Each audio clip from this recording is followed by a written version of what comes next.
salam sejahtera untuk kita semua. Shalom, Om Swastiastu, Namo Buddhaya, salam kebajikan. Kepada yang terhormat Bapak Ibu Guru SMPN Dwardian dan juga kepada yang terhormat seluruh hadirin yang berbahagia. Alhamdulillah, puji syukur kita panjatkan karena berkat rahmat-Nya kita masih bisa berkumpul untuk bersama-sama menimba ilmu dari narasumber kita sendiri yang luar biasa, yakni Ibu Iki. Meskipun dilaksanakan dalam keadaan mendung, semoga kita tetap semangat, amin. Semoga kita senantiasa sehat selalu, amin amin ya rabbal alamin. Amin.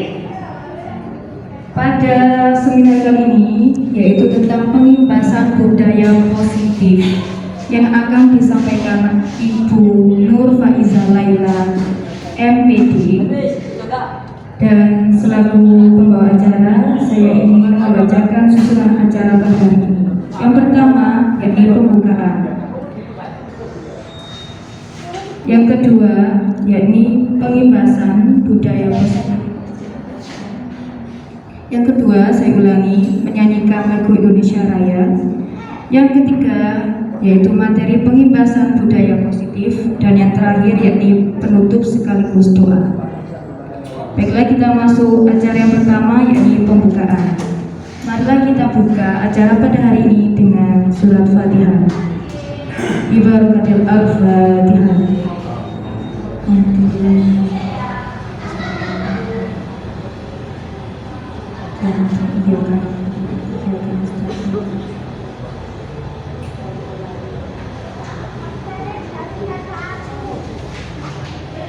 Amin amin ya rabbal alamin. Baiklah, selanjutnya yakni menyanyikan lagu Indonesia Raya yang akan dipimpin oleh Ibu Elvin. Kepada beliau dipersilakan. Berdiri. Hadirin dimohon berdiri.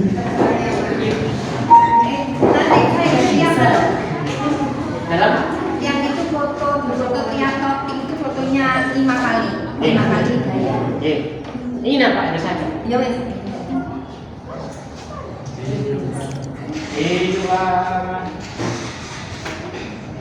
Hiduplah Indonesia Raya, 1, 2, 3. Indonesia airku, tanah tumpah darahku. Di sanalah aku berdiri, jadi pandu ibuku. Indonesia kebangsaanku, bangsa dan tanah airku. Marilah kita berseru, Indonesia bersatu. Hiduplah tanahku, hiduplah negeriku, bangsaku, rakyatku semuanya. Bangunlah jiwanya, bangunlah badannya untuk Indonesia Raya. Indonesia Raya, merdeka, merdeka, tanahku, negeriku yang ku cinta. Indonesia Raya, merdeka, merdeka, hiduplah Indonesia Raya.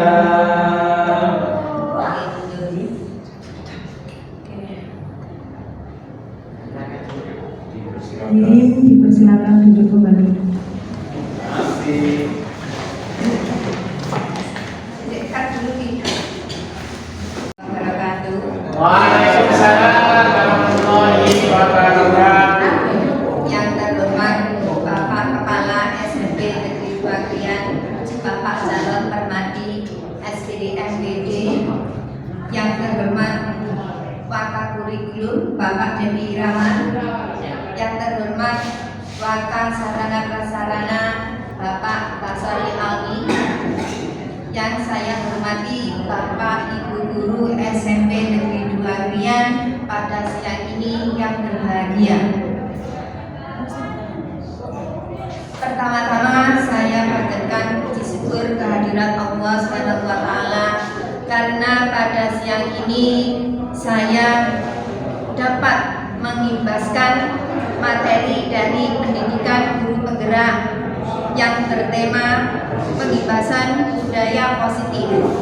Ya, sholawat serta salam saya curahkan kepada Nabi Muhammad SAW karena dengan bimbingannya kita dapat berkumpul di tempat yang teduh dan sejuk ini ya, yang mendung ini.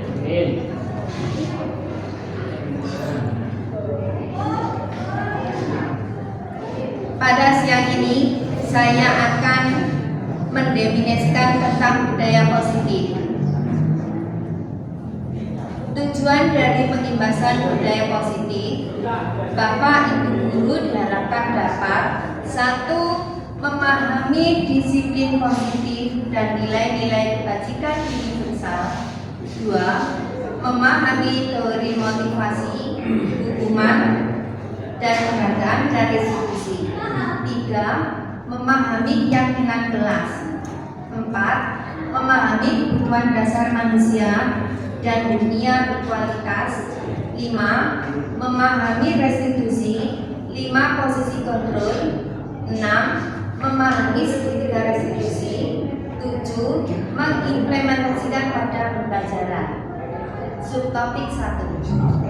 Disiplin positif adalah merupakan pendekatan mendidik anak untuk melakukan kontrol diri dan pembentukan kepercayaan diri. Disiplin berbeda sama sekali dengan hukuman, meskipun disiplin sering digerakkan dengan menggunakan teknik hukuman.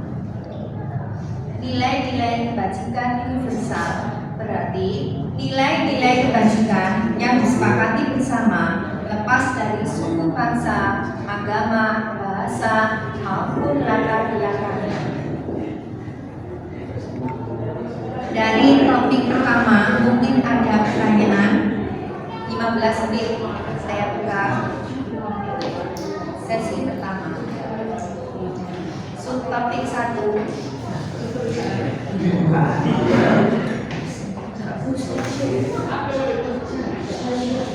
Ya,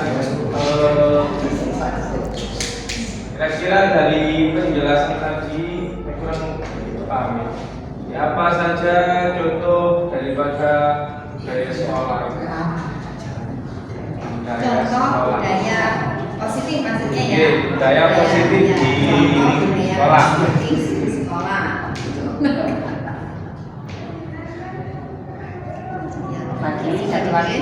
Contoh budaya positif di sekolah. Pertanyaan dari Pak Udur. Ya, berikutnya. Iya, Ibu Irma. Menurut Dian dosen akan memotivasi perilaku manusia. Mohon disebutkan dan dijelaskan apa saja. Topik berapa? Topik 1. Topik 1.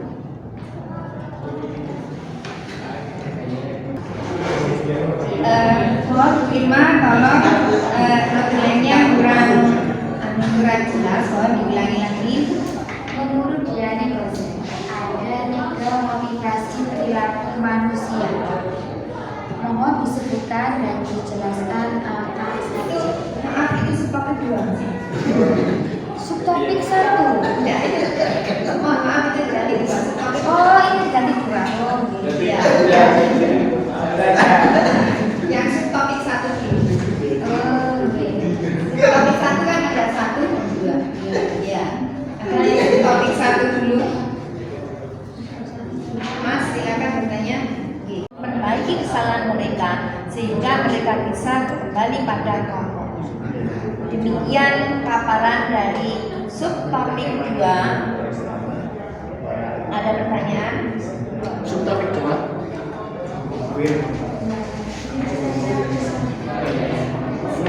Menurut Dian dosen ada 3 motivasi perilaku manusia. Mohon disebutkan dan dijelaskan.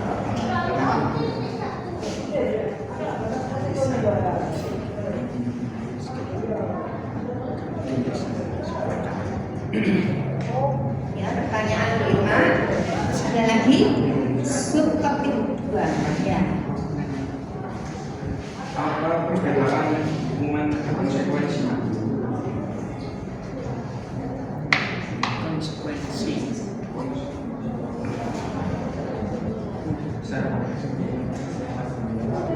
Ada lagi subtopik 2.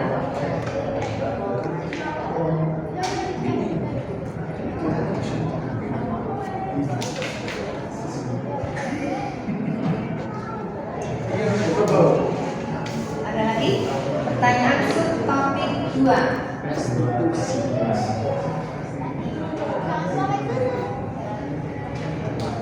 Oke, saya akan menjelaskan respon dari pertanyaan kelima. Diana Gosem dalam bukunya Starting School Discipline menyatakan ada 3 motivasi perilaku manusia. 1. Untuk menghindari ketidaknyamanan atau hukuman. Di sini, tingkat terendah dari motivasi perilaku manusia biasanya orang motivasi perilakunya untuk menghindari hukuman atau ketidaknyamanan. Akan bertanya, apa yang akan terjadi apabila saya tidak melakukannya? Sebenarnya mereka sedang menghindari permasalahan yang mungkin muncul dan berpengaruh pada mereka secara fisik, psikologis, maupun untuk terpenuhinya kebutuhan mereka. Bila mereka tidak melakukan tindakan tersebut, motivasi ini bersifat eksternal. Yang kedua, untuk mendapatkan imbalan atau penghargaan dari orang lain. Jadi motivasi itu tujuannya untuk yang kedua untuk mendapatkan imbalan atau penghargaan dari orang lain. Satu tingkat di atas motivasi yang pertama, di sini orang berperilaku untuk mendapatkan imbalan atau penghargaan dari orang lain. Orang dengan motivasi ini akan bertanya, apa yang akan saya dapatkan apabila saya melakukannya? Mereka melakukan sebuah tindakan untuk mendapatkan pujian dari orang lain yang menurut mereka penting dan mereka letakkan dalam dunia berkualitas mereka. Mereka juga melakukan sesuatu untuk mendapatkan hadiah, pengakuan, atau imbalan. Motivasi ini juga bersifat eksternal. Yang ketiga, untuk menjadi orang yang mereka inginkan dan menghargai diri sendiri dengan nilai-nilai yang mereka percaya. Begini, orang dengan motivasi ini akan bertanya, akan menjadi orang yang seperti apa bila saya melakukannya? Mereka melakukan sesuatu karena nilai-nilai yang mereka yakini dan hargai, dan mereka melakukannya karena mereka ingin menjadi orang yang melakukan nilai-nilai mereka yang yakini tersebut. Ini adalah motivasi yang akan membuat seseorang memiliki disiplin positif karena motivasi berperilakunya bersifat internal dan eksternal. Demikian untuk pertanyaannya. Untuk pertanyaan selanjutnya.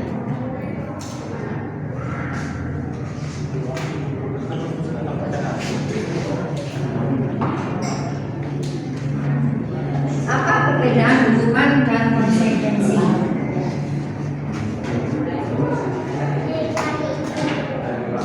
Bahwa hukuman bersifat tidak berencana atau tiba-tiba, anak atau murid tidak tahu apa yang akan terjadi dan tidak dilibatkan. Hukuman bersifat satu arah dari pihak guru yang memberikan dan murid hanya menerima suatu hukuman tanpa melalui suatu kesepakatan atau pengarahan dari pihak guru, baik sebelum atau sesudahnya. Hukuman yang diberikan bisa berupa fisik maupun psikis. Murid atau anak disakiti oleh suatu perbuatan atau kata-kata. Sementara disiplin dalam bentuk konsekuensi sudah terencana atau sudah disepakati, sudah dibahas dan disetujui oleh murid dan guru. Umumnya, bentuk-bentuk konsekuensi dibuat oleh pihak guru atau sekolah, dan murid sudah mengetahui sebelumnya konsekuensi yang akan diterima bila ada pelanggaran. Pada konsekuensi, murid tetap dibuat tidak nyaman untuk jangka waktu pendek.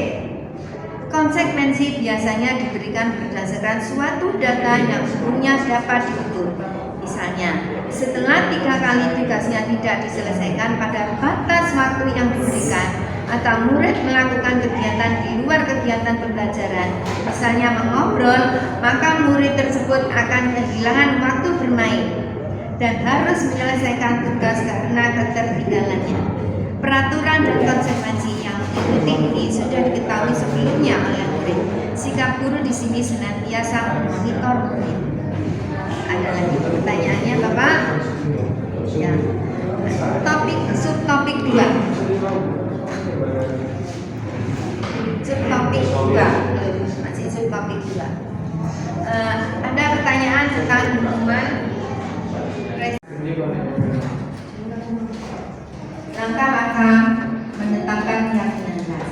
1. Guru meminta semua murid di kelas untuk menuliskan apa saja aturan yang perlu disepakati bersama di kelas.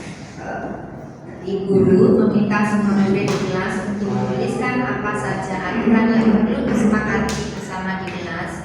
2. Semua usulan dari murid ditulis pada papan tulis. 3. Kalimat-kalimat yang sudah disepakati menjadi keyakinan kelas diubah menjadi kalimat positif. Sekarang, alasan dibentuk keyakinan kelas untuk menumbuhkan budaya positif dengan kesepakatan kelas, menumbuhkan peserta didik untuk melakukan pembiasaan positif di kelas atau di sekolah, menumbuhkan sikap tanggung jawab pada diri peserta didik atas pemilihan aspirasi idenya melalui kesepakatan kelas, menumbuhkan rasa saling menghargai diri sendiri dan orang lain. Perbedaan keyakinan kelas dan kesepakatan kelas. Kesepakatan disusun dan dikembangkan bersama-sama antara guru dan murid. Kesepakatan kelas yang menuntun nilai-nilai positif akan berujung pada keyakinan kelas. Keyakinan kelas merupakan kesepakatan kelas yang diyakini bersama oleh guru dan murid selama proses pembelajaran. Ada yang perlu ditanyakan dari keyakinan kelas? Subtopik 3.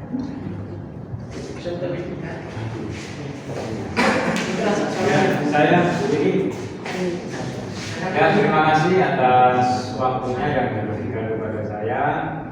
Saya akan menanyakan apa perbedaan keyakinan kelas dan peraturan kelas. Ya, terima kasih.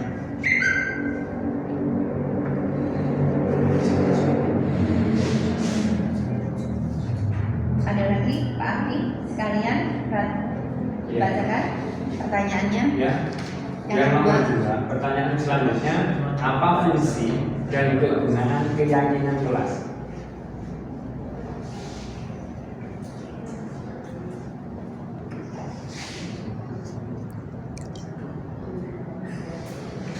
Ya, saya jawab dua pertanyaan. Dua pertanyaan. Apa perbedaan keyakinan kelas dan peraturan kelas di sini? Kalau keyakinan kelas bersifat lebih abstrak, ya, jadi tidak konkret daripada peraturan yang lebih rinci. Keyakinan kelas berupa pernyataan-pernyataan universal. Pernyataan keyakinan kelas senantiasa dibuat dalam bentuk positif. Misalnya apa keyakinan kelas itu? Keyakinan kelas yang dibuat. Ada yang bisa membantu saya? Keyakinan kelas. Misalnya, saya akan mematuhi nasihat Bapak Ibu guru. Nah, itu suatu keyakinan kelas, ya. Jadi bersifat abstrak. Saya akan mematuhi nasihat Bapak Ibu guru. Saya akan tawaduk terhadap Bapak Ibu guru. Itu adalah keyakinan kelas. Sekarang pernyataan yang nomor 2 apa? Apa fungsi dan kegunaan keyakinan kelas? Sebuah keyakinan yang dibuat bersama-sama anggota kelas, yaitu guru dan murid. Dengan adanya keyakinan kelas diharapkan dapat meningkatkan kedisiplinan murid yang disiplin diri yang muncul dari dalam diri atau motivasi intrinsik, bukan paksaan dalam bentuk aturan dan sanksi. Itu adalah fungsi dan kegunaan keyakinan kelas. Ada lagi Pak Andi yang perlu ditanyakan? Pertanyaan selanjutnya. Campur, terima kasih. Loh, Oh, banyak semua ya? Ya. Apa yang dimaksud keyakinan kelas? Selanjutnya, apa saja yang termasuk keyakinan kelas? Selanjutnya, bagaimana cara membuat keyakinan kelas? Dan terakhir, mengapa kita harus memiliki keyakinan kelas?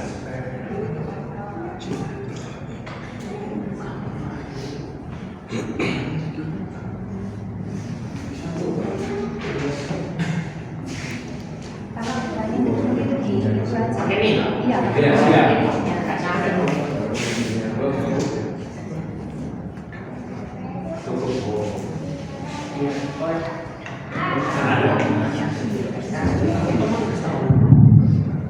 Jadi, ya terima kasih.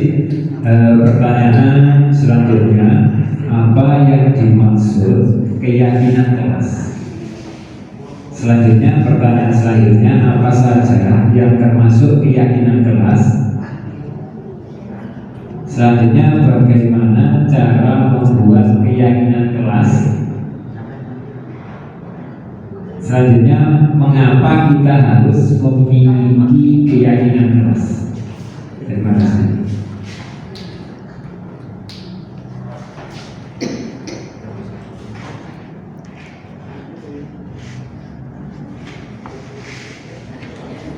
Baik, mungkin ada yang bisa membantu saya dari pertanyaan Pak Abdi. Apa yang dimaksud dengan keyakinan kelas? Keyakinan yang positif di sekolah itu adalah keyakinan kelas.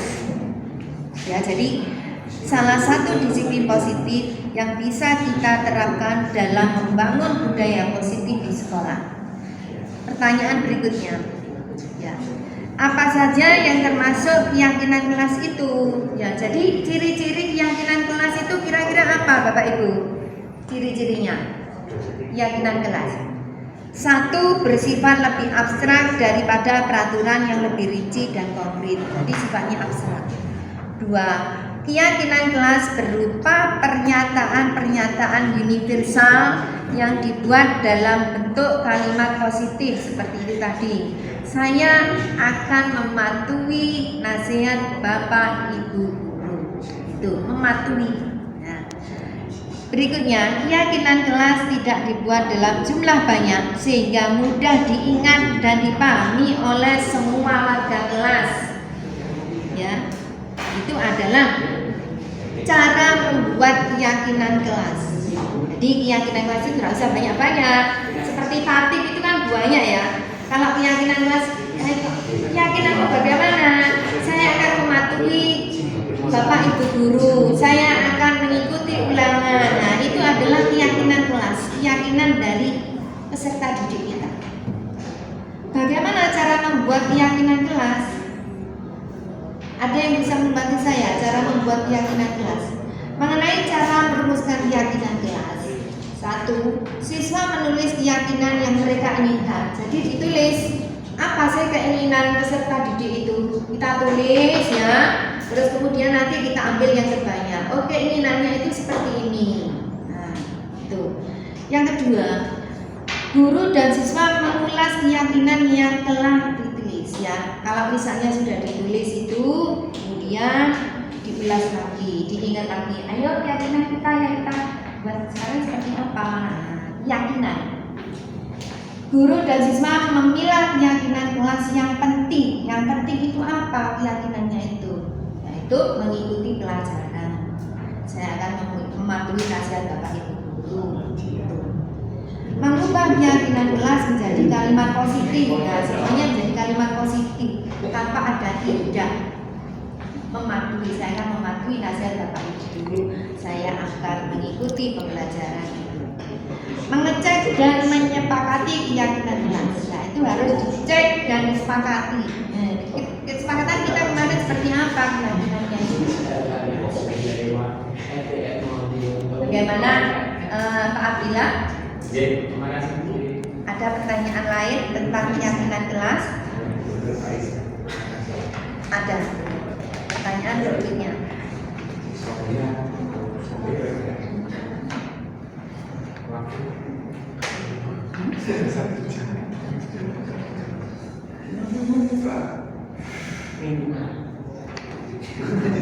Mengapa kita harus memiliki keyakinan kelas?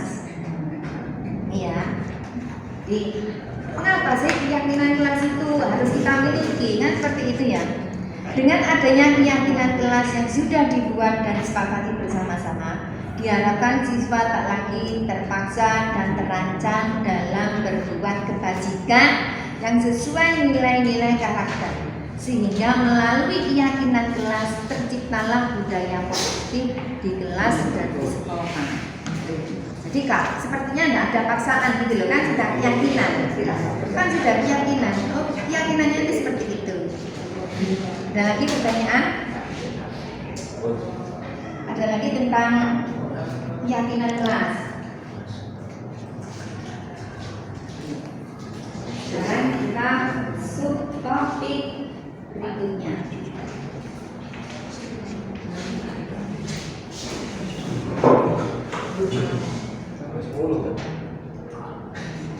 Subtopik 4.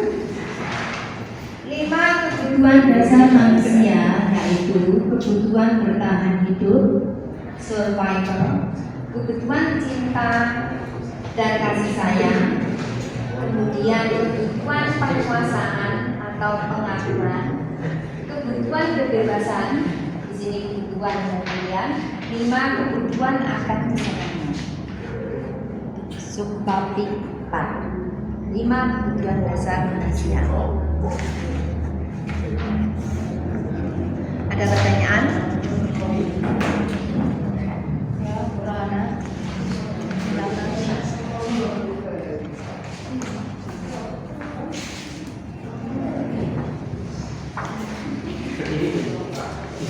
Oke, sudah pernah ini.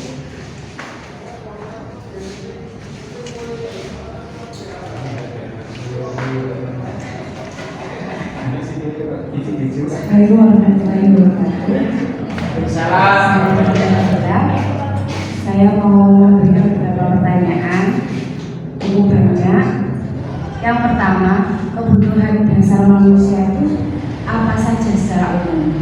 Yang kedua, kalau menurut versinya Abraham Maslow, kebutuhan dasarnya bagaimana?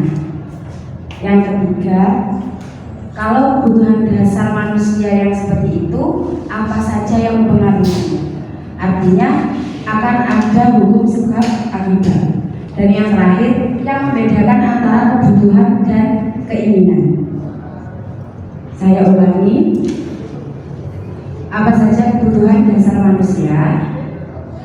Yang kedua, kalau menurut Abraham Maslow atau versinya Abraham Maslow, kebutuhan dasar manusia bagaimana?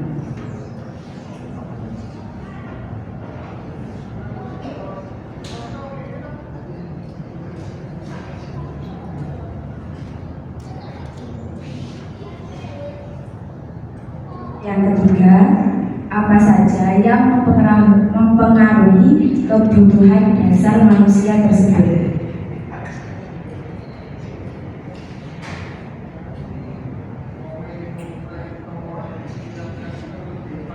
Yang keempat, apa yang membedakan antara kebutuhan dan keinginan? Apa yang membedakan antara kebutuhan dan keinginan? Terima kasih.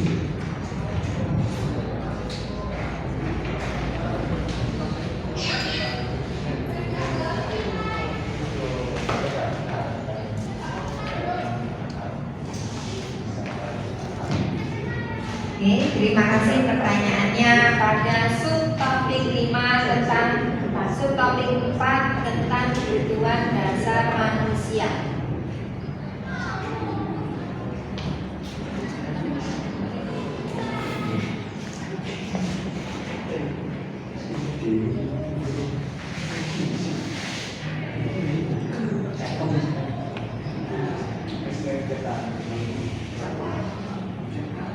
Sudah selesai?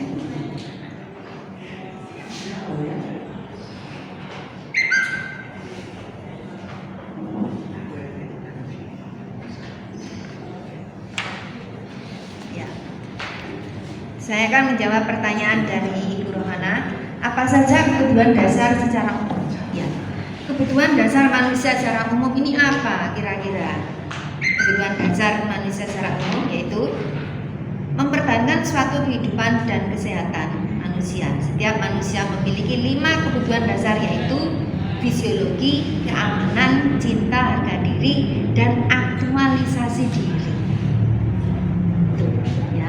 Adapun menurut Abraham Maslow yaitu 5 kebutuhan dasar manusia yang meliputi kebutuhan fisiologi atau psychologist needs, kemudian menginginkan rasa aman, safety needs, ya itu juga termasuk kebutuhan, menginginkan kasih sayang, love and belongingness needs. Nah, jadi itu kasih sayang dan menginginkan kasih sayang itu adalah juga termasuk kebutuhan. Esteem needs, kebutuhan penghargaan. Nah, manusia itu juga perlu dihargai. Self actualization itu kebutuhan aktualisasi diri, ya pengakuan, ya jadi adanya kebutuhan fisiologi, kemudian kebutuhan rasa aman, kasih sayang, penghargaan, dan aktualisasi. Aktualisasi itu pengakuan. Nah itu kebutuhan sekali ya. Jadi akhirnya bojone sopo? Nah, ya ini kan rasa aman, rasa pengakuan ya. Aku ini guru di mana? Itu kan rasa pengakuan. Ya, jadi itu adalah kebutuhan 5 kebutuhan dasar manusia. Berikutnya, kebutuhan dasar manusia itu bagaimana? Ya, apa saja yang mempengaruhi kebutuhan dasar manusia? Faktor-faktor yang mempengaruhi kebutuhan dasar manusia. Faktor kondisi alam. Alam memiliki peran yang mempengaruhi faktor kebutuhan manusia. Faktor kepercayaan agama yang dianut, faktor adat istiadat, faktor pekerjaan atau profesi, tingkat peradaban, faktor umur, faktor tingkat kepuasan, faktor hobi dan kegemaran. Itu adalah yang mempengaruhi kebutuhan dasar manusia. Sekarang apa saja yang mempengaruhi kebutuhan dasar manusia itu tadi ya, membedakan ya kebutuhan dan keinginan. Perbedaan kebutuhan dan keinginan. Barangkali ada yang bisa membantu saya apa perbedaan kebutuhan dan keinginan? Caranya bagaimana Pak Mardian? Kebutuhan itu harus dipenuhi. Kebutuhan kalau tidak dipenuhi mati, itu kebutuhan jasmani. Kalau orang butuh makan, kalau tidak diberi makan dia akan mati.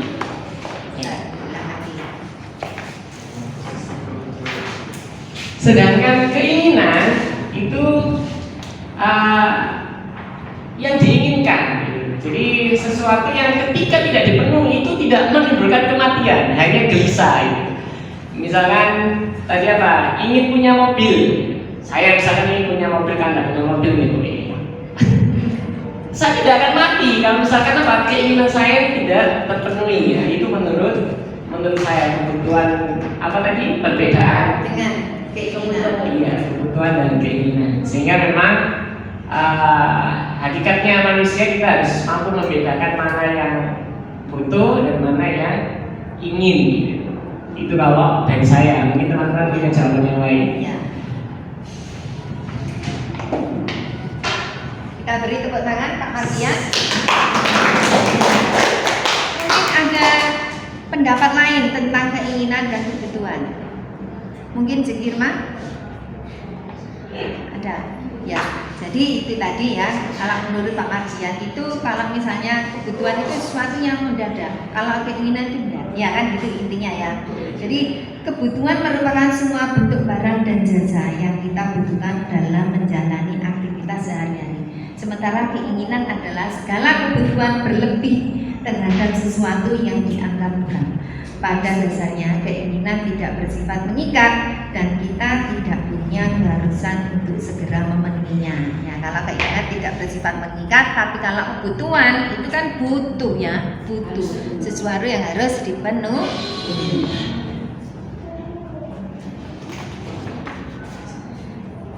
Subtopik 5 kebutuhan dasar manusia, ada lagi yang perlu ditanyakan? Belum. Baru 4. Masih 4 ya? Ya. Bagaimana jika kebutuhan dasar manusia tidak terpenuhi? Bagaimana kalau misalnya kebutuhan dasar manusia tidak Mati kebutuhan dasar ya. Dasar itu kan makan, buang air besar, buang air kecil. Itu harus terpenuhi. Kalau cinta itu nggak harus dipenuhi Pak, jadi tenang aja. Ya. Hanya bisa. Hanya kalau Iya. iya. Ya, jadi itu bagaimana Pak Dewi tentang kebutuhan dan keinginan? Sesuai dengan jawaban Pak Marjian. Ya, saya perlu menambahkan, sedangkan apabila seseorang tidak terpenuhinya kebutuhan dasarnya, maka akan ada dampak negatif, yaitu tidak adanya percaya diri, cemas, mudah putus asa, tidak bertanggung jawab, tergantung pada orang lain, rasa tidak nyaman, kehilangan semangat hidup. Itu jika kalau tidak terpenuhi kebutuhannya. Ya. Sekarang 5 kebutuhan dasar manusia, hubungannya itu dan manusia berkualitas di dunia. Bagaimana Bapak Ibu kalau misalnya melihat konteks judul di atas, subtema di atas? Dan manusia berkualitas kan ya? Ya, 5 kebutuhan dasar manusia dan manusia berkualitas di dunia. Maksudnya seperti apa? Kalau panjenengan mirsani 5 kebutuhan dasar manusia dan manusia berkualitas di dunia. Maksudnya apa di sini?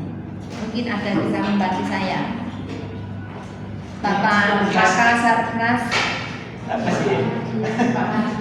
Ya, Oh ya, tanda tangannya tadi sudah ya, tanda tangan? Tanda tangan semuanya, ya. Bagaimana? Ada yang bisa membantu saya? Apa kaitannya dengan 5 kebutuhan dasar manusia dengan manusia berkualitas? Jadi Ya.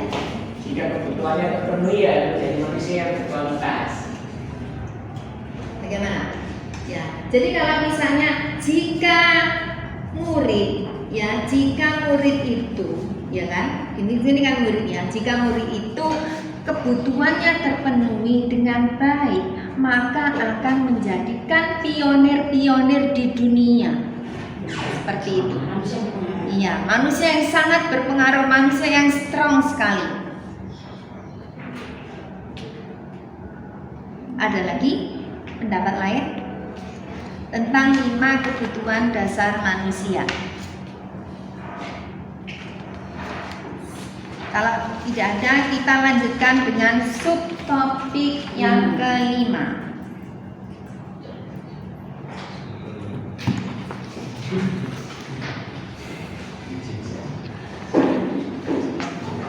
Lima posisi kontribusi tersebut antara lain penghukum, pembuat rasa bersalah, teman, pemantau, manajer. Ya, 5 posisi kontrol. Subtopik 5. Difoto Pak Mardian ya. Jangan difoto Pi.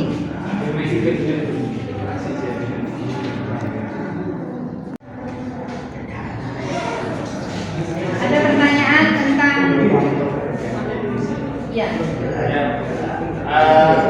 untuk 5 posisi kontrol guru. Posisi kontrol ya, posisi kontrol guru menurut Diana Gosen ya. Di sini saya akan menceritakan Diana Gosen itu mengelompokkan 5 posisi kontrol guru, yaitu yang pertama adalah sebagai penghukum. Sebagai penghukum itu bagaimana sih ya? Penghukum itu misalnya seorang penghukum bisa menggunakan hukuman fisik maupun verbal.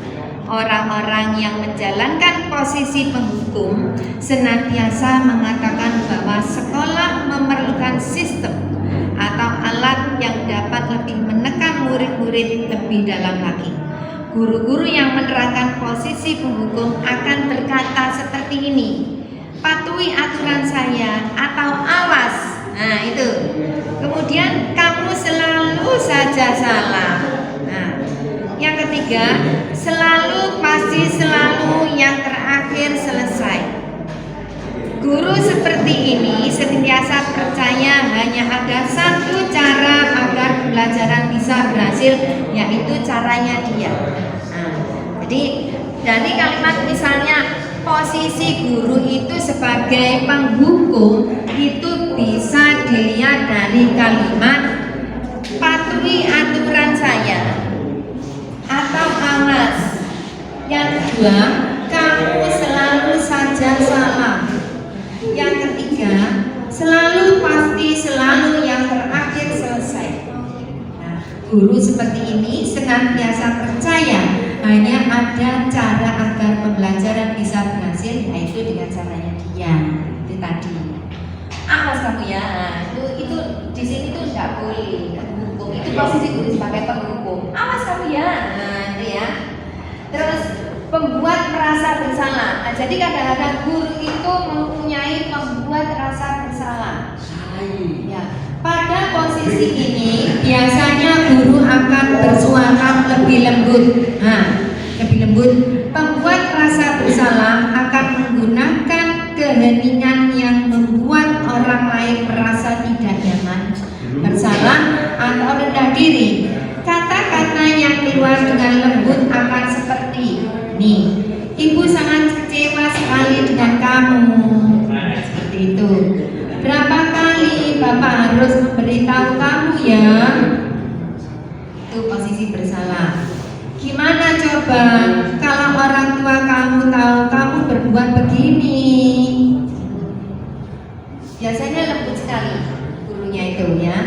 Di posisi ini, murid akan memiliki penilaian diri yang buruk tentang diri mereka. Murid merasa tidak berharga dan telah mengecewakan orang-orang yang disayanginya.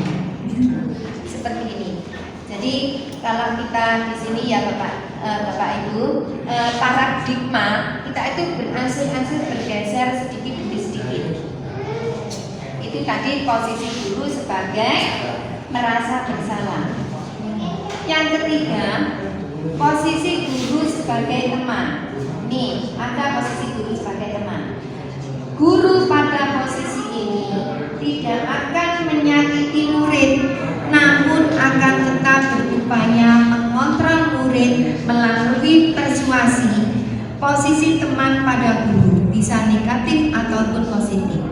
Positif di sini berupa hubungan baik yang terjalin antara guru dan murid. Guru di posisi teman menggunakan hubungan baik dan humor untuk mempengaruhi seseorang. Mereka akan berkata, ayo bantulah demi bapak ya. Itu ya, kalau posisi sebagai teman. Ayo bantulah demi bapak ya.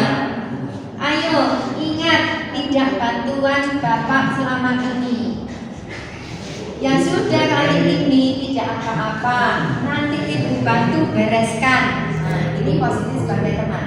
Hal negatif dari posisi teman adalah bila suatu saat guru tersebut tidak membantu, maka murid akan kecewa dan berkata, saya pikir bapak atau ibu teman saya.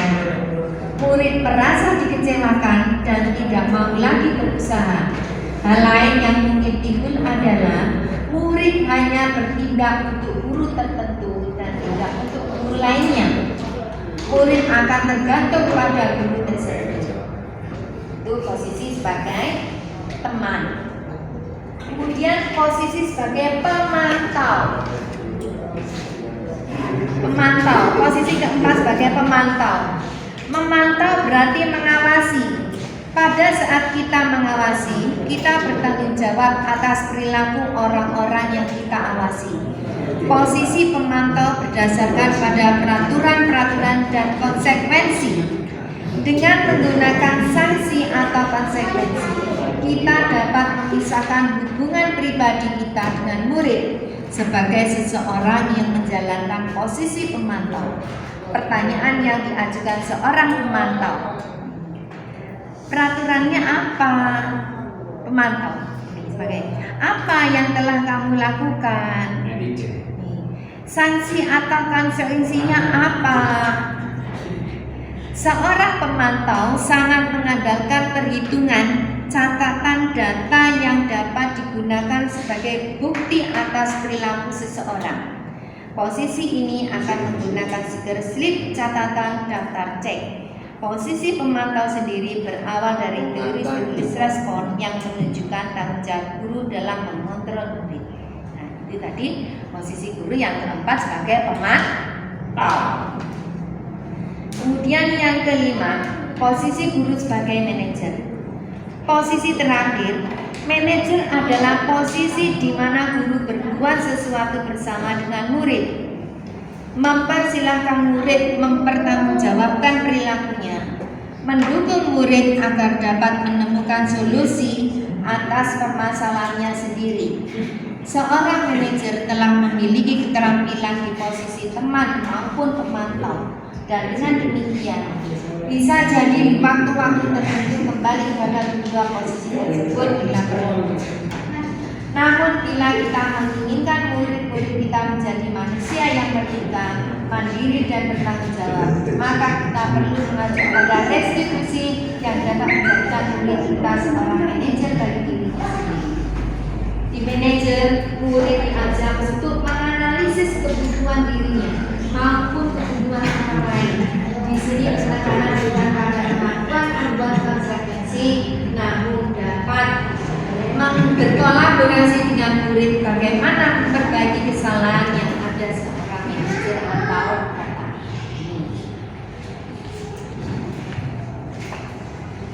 Apa yang kita yakini? Nah, itu pertanyaan seorang manajer. Apakah kamu meyakininya? Jika kamu meyakininya, apakah kamu bersedia memperbaikinya? Jika kamu memperbaiki ini, hal ini menunjukkan apa tentang dirimu? Apa rencana kamu untuk memperbaiki hal ini?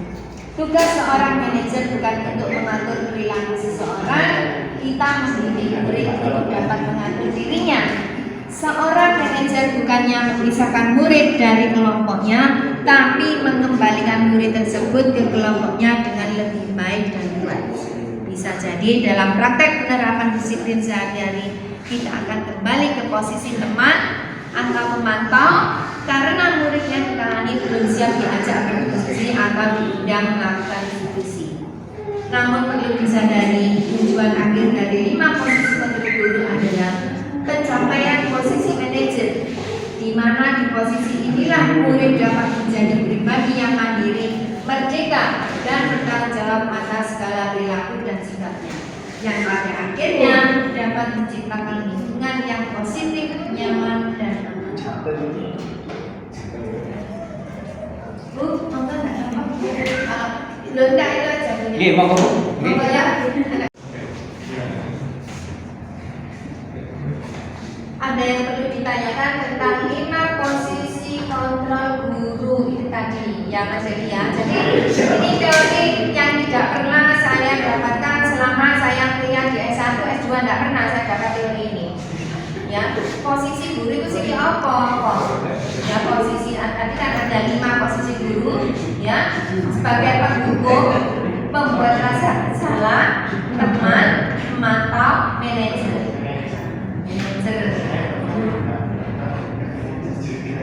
Ada lagi yang perlu ditanyakan? Ya, lanjut. Subtopik 6.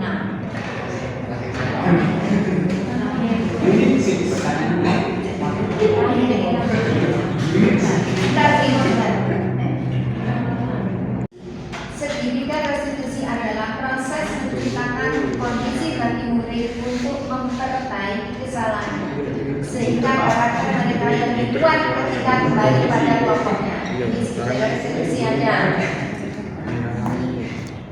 Segitiga restitusi.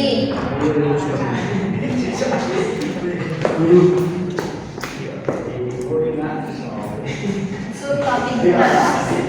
Ada yang lebih banyak tentang subtopik 6. Tanya Bu. Tanya ini nomor Kalau belum ya. Ada yang kurang ini nggak? Ini Mas Devi masih banyak. Enggak apa-apa. Oh, apa lebih?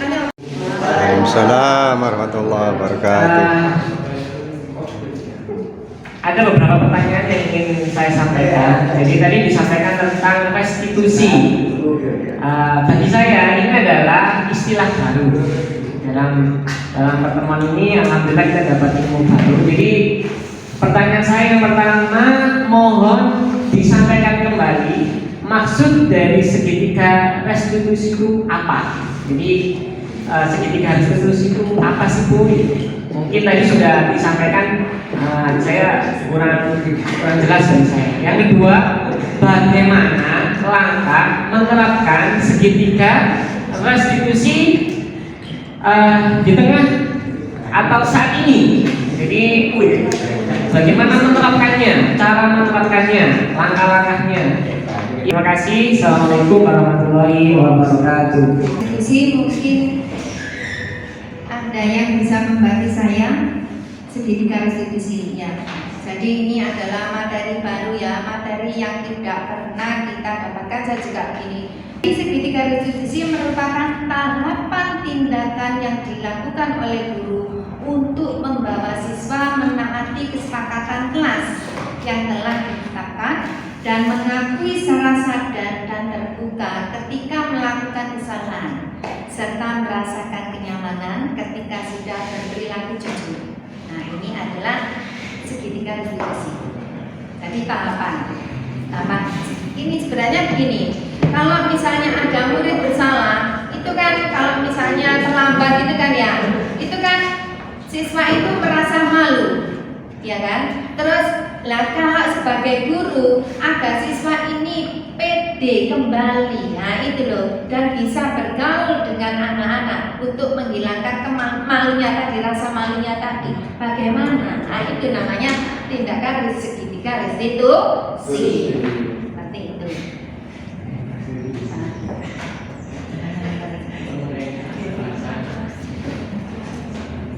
Adapun langkah-langkah dalam menerapkan segitiga restitusi adalah 1.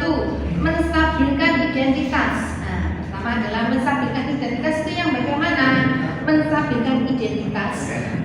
Ini bertujuan untuk membuat anak-anak merasa gagal karena berbuat salah menjadi positif terhadap dirinya.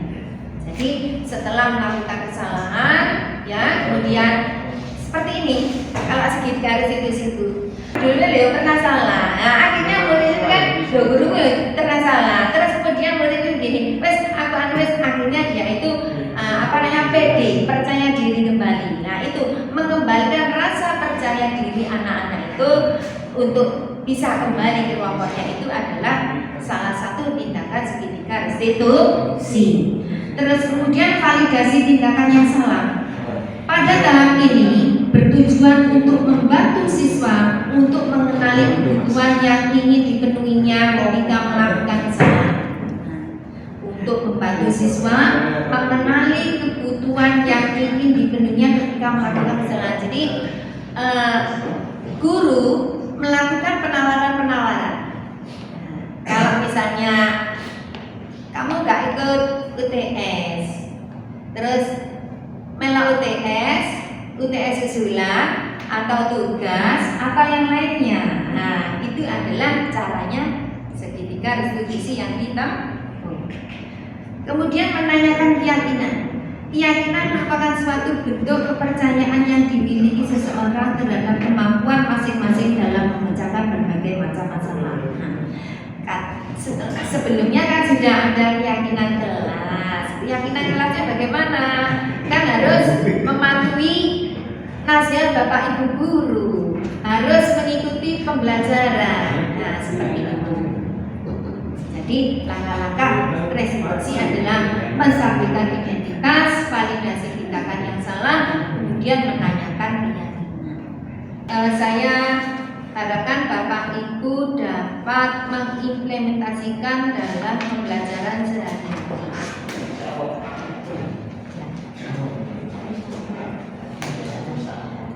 Demikian dari pengimbasan budaya positif pada sore hari ini, siang agak sore, agak mendung pada hari ini. Semoga ilmu yang saya berikan dapat bermanfaat. Barakallah. Apabila ada kurang lebihnya, saya sebagai manusia biasa, saya mohon maaf yang sebesar-besarnya, dan saya mengucapkan terima kasih yang sebanyak-banyaknya kepada para audiens di sini yang telah meluangkan waktu, tenaga, dan pikirannya untuk menerima ilmu budaya positif.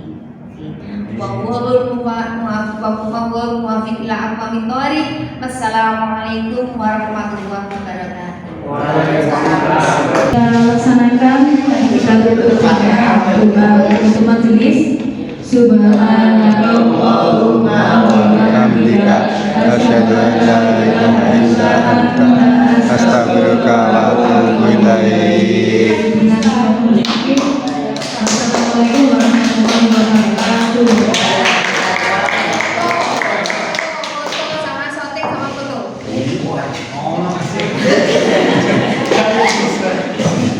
sama foto.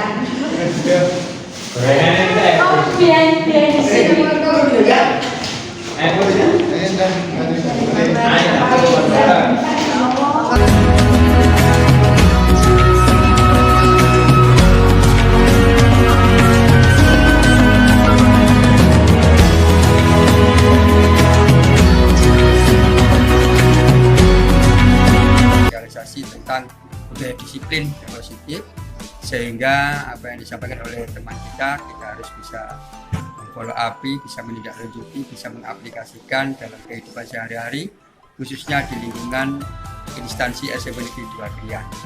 Maka kita semua harus mendukung apa yang diprogramkan oleh teman kita sebagai guru penggerak, sehingga terciptalah di lingkungan sekolah itu budaya positif yang sehingga nanti berdampak pada semua warga sekolah.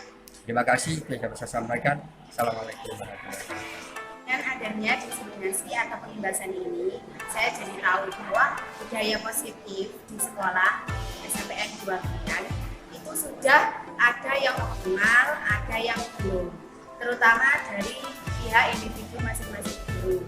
Sedangkan saya merasa bahwa ada beberapa yang sudah saya terapkan, terutama di kontrak belajar dan lain sebagainya. Ada yang belum maksimal, terutama pada posisi guru sebagai pembuat rasa bersalah.